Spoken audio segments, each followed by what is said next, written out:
Welcome to the Digital Maddy Show. This is a platform where I share my knowledge on video creation, digital marketing, chatbot marketing, and how to grow your business through video making. I also invite many influencers and digital marketers on the show and ask amazing questions to extract their secrets of business.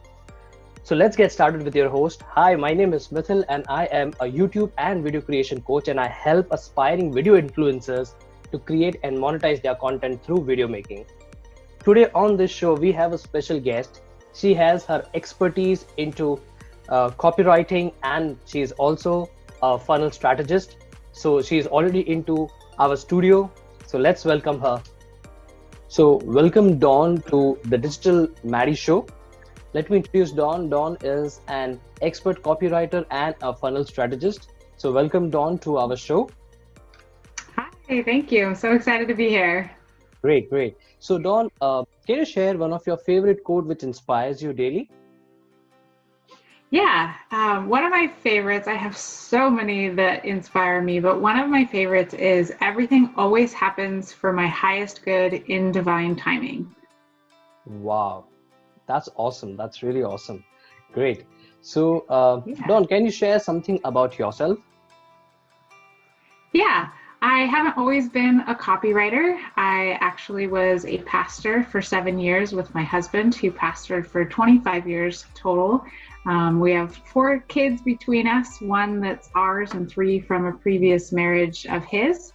And so we were in pastoral ministry together, and then that situation kind of went south and ended up being a really, really tough time in my life.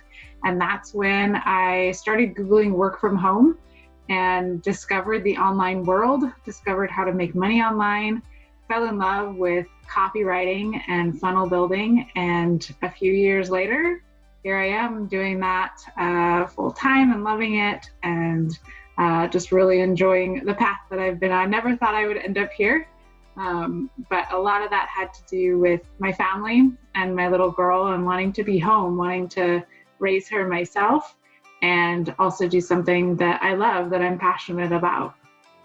That's the true spirit. Great. So, all right. So when it comes to copywriting, can you share the best resources for learning copy? Yeah, there's so much you can do that's free. So I'll start with that, because that's the easiest thing. There's a great website called swiped.co. Swiped as in like swipe files, swiped.co. It's free. It has tons and tons and tons, like thousands of actual ads, and like all the way back to like direct response letters, magazines, newspapers, all the way to the current with Snapchat and Facebook ads. You can look up by niche. So if you're in the health industry, you can look at ads that are working in that industry, or in the wedding industry. So it's a huge resource for people that's free. So take advantage of that. And then the next one that's not quite free but close would be books. And 2 of my favorite books are Hypnotic Writing by Joe Vitale, and then How to Write Copy That Sells by Ray Edwards.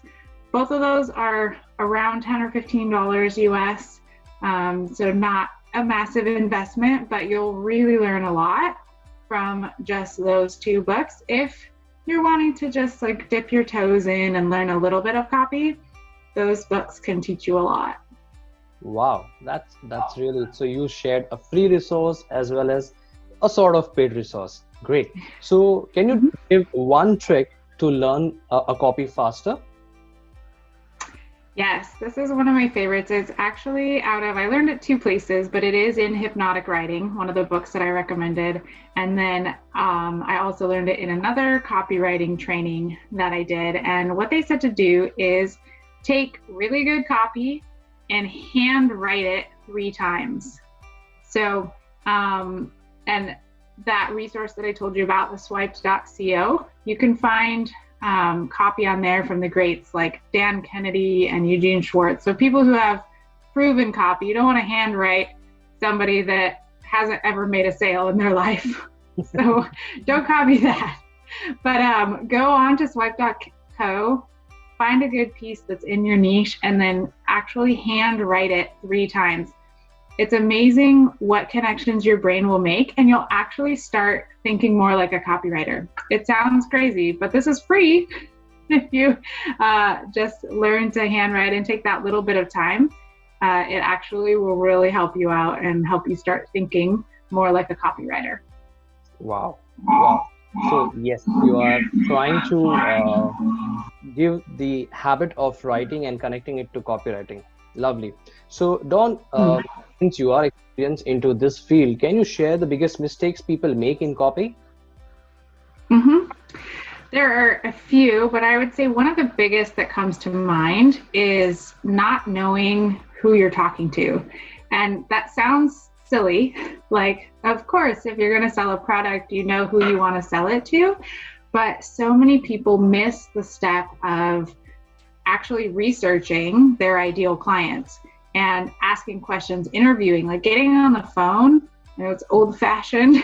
Get on the phone or jump on Zoom with someone who fits your ideal client once you've figured out who that is, and start interviewing people and recording it so that you can write down actual quotes, or go into Facebook groups or Reddit and write down what your ideal clients are saying. I think a huge mistake is people, so often we sell the transformation we've already had. So a lot of health or weight loss coaches have lost weight themselves, or marriage coaches have survived a rocky patch in their marriage. You know, like we often do what we've done ourselves in our own lives is what we do in our business. And so then we assume that we know our ideal client because we were our ideal client.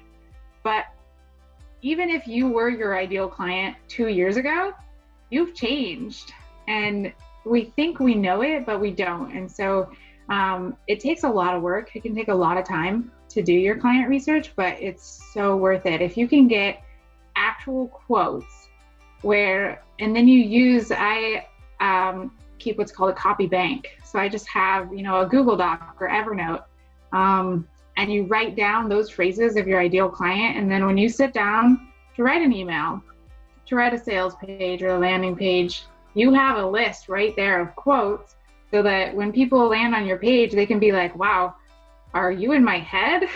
That's your goal of copy, is that somebody is like, oh my gosh, it's like my head on the page. So that's when you know you've made it with copy.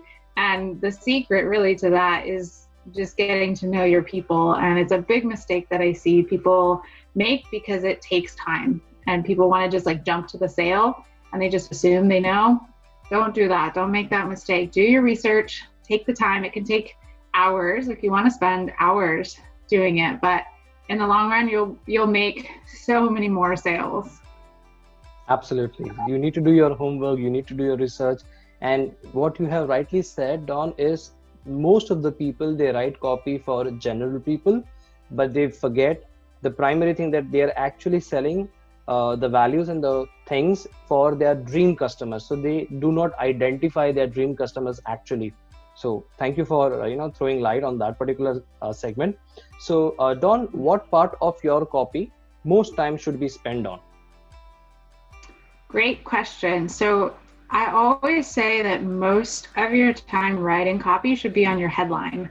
And it's often overlooked because people are like, oh, it's just one sentence. It's not that important, but that one sentence has a massive job. That one sentence has to grab the attention and get the person to keep reading. Like, humans have a 6-second attention span. That's not even as long as a goldfish. So we got our work cut out for us here.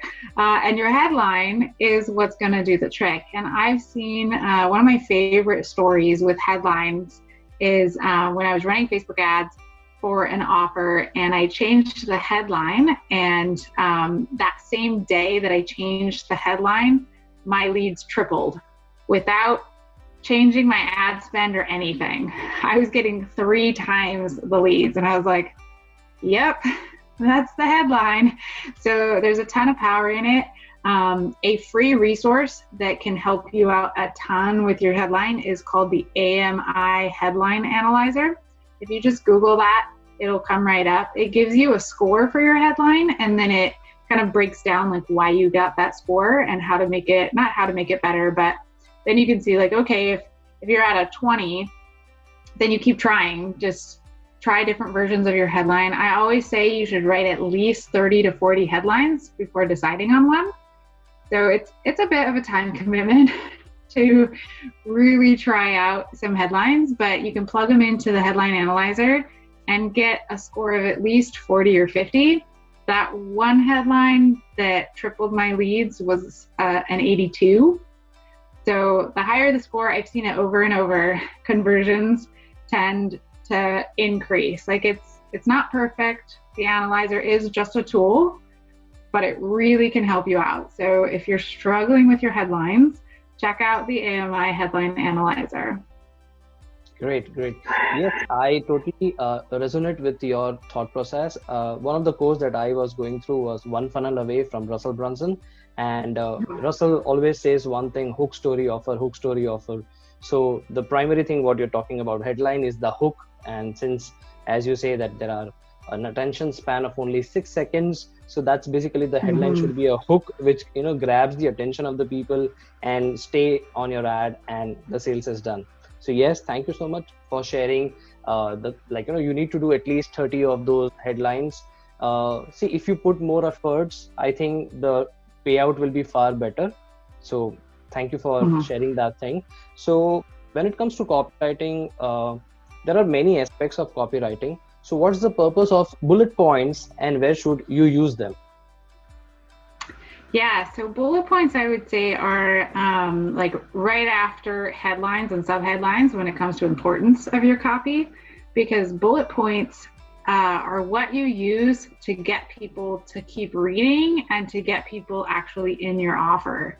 So what I see a lot with bullet points is that people use them to describe their offer, or to describe whether your offer is just your freebie, like on a landing page, and you just want them to put in their name and email to get your freebie, or whether it's actually, your course that you're selling or your coaching program. Your bullet points shouldn't describe what goes on inside. Your bullet points really should be teasers. They have to invoke curiosity, because we don't like open loops, right? Like and Russell Brunson talks about this too, like we like it to be closed. We like stories, but we don't like to leave it like the cliffhanger, right? So your bullet points really need to be cliffhangers of teasing out what you're going to talk about. So you give them like a little bit of what you're going to talk about, but you want it to be like, they read it and they're like, oh, I have to know that. So you can use words like trick or secret or hack, things like that within your bullet points to kind of invoke curiosity. Or you can even say, like, in parentheses, you can say like, hint, it's not what you think, for bullet points that they might assume that they already know the answer, so they don't need to opt in for your freebie. That's a good one that works. So think from their perspective, like if you landed on your page, would you be curious enough to give your email for that? And keep reworking your bullets. Your bullet points are kind of also like mini headlines in a different way, but they really need to grab attention and invoke curiosity. You can even, like, if you have a PDF or an ebook or something where you can write a page number and like have your bullet point be something about like something weird or unusual, and then put the page number in parentheses after, like, or just say like page 14, blah, blah, blah, blah, blah. Then they'll be like, oh, well, I want to know what else is on page 14, because we don't like the open loop. We want to close that loop. So in whatever way you can, create 3 open loops. I usually say 3 bullet points. Create those open loops so that they just have to jump in and know more. Great. So as we shared a lot about copywriting. So let's talk something about funnels. So what's a funnel and why should you have one? Yeah, a funnel is, at its very basic level, a system to automate your leads and sales. So you mentioned ClickFunnels. Russell Brunson is pretty famous. I've also done the One Funnel Away challenge.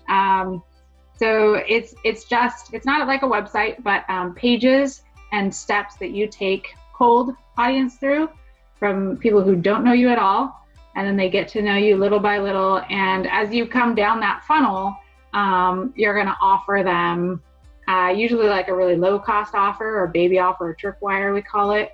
And then you'll lead them into your higher ticket offers if they're your ideal clients, which is why you want your funnel to have alignment.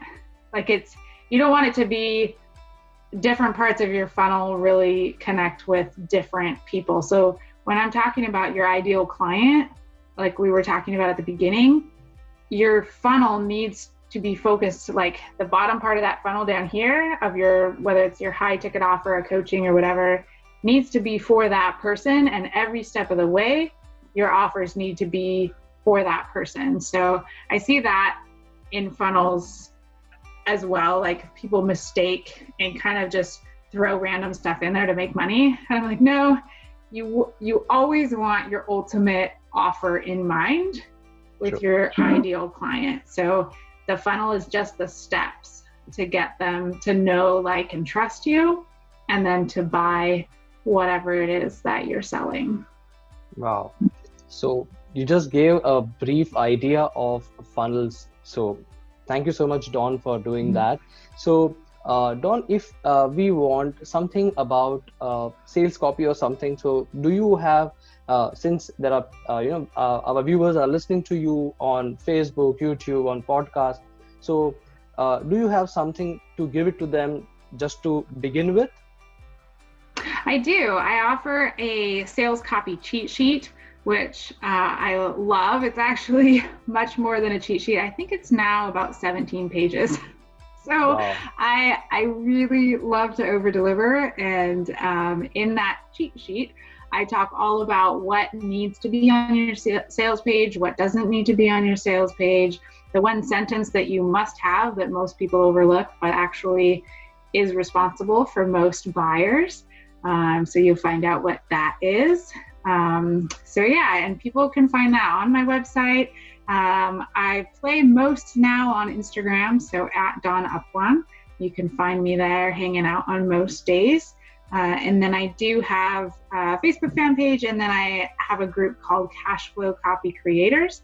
So if you're interested in learning more about copy and being in a group where you could ask questions and things like that, I do have that group as well. Great. So do share those links. So I will insert all those links on the description so that people, whosoever are action takers, they will join those groups and learn more from you. So thank you so much, Dawn, for being on the show. So before we end the episode, would you like to say something to our viewers? Yeah, I think if I could give you like one piece of advice, I mean, I imagine your audience is all ends of the spectrum of your journey of entrepreneurship. I started a couple years ago now. It took me a couple of years really to find success. So the first thing is don't give up. Wherever you're at in your journey, don't give up. Keep following your passion and your purpose in this world. And my biggest business advice would be the more fun you have, the more money you make. So figure out how to have fun in your business. Absolutely. Absolutely. So thank you so much, Dawn, for being on the show. You have just listened to the Digital Maddy Show with your host, Mithil Dave, and we have a special guest, Dawn. So if you're listening to this particular video on YouTube, please subscribe to my channel. And if you're listening as a podcast, subscribe to me on Google Podcast or Anchor. So catch you on the next episode. Thank you, Dawn, once again for being on the show. Thank you. Thank you.